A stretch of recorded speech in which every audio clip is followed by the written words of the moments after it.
We got a 2014 Ford Focus SE. We doing a reservoir, coolant reservoir tank. It's a hose clamp right here. And we'll step off of these two brackets.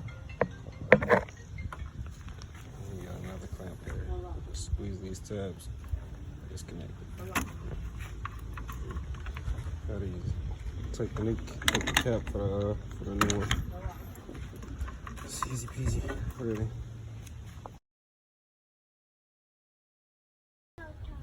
So we putting this back in. I do the one in the back first, then the one on the side. You're gonna have to lean it to get it on there. Lean it.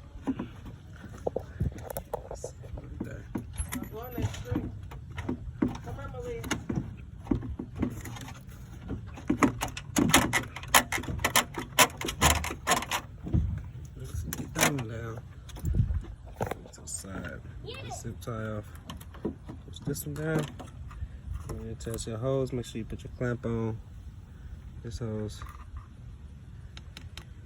Reattach that one. And put this hose clamp back on that one. Fill her up. That's a done deal. So we got the new one in. Make sure you fill it to the max line.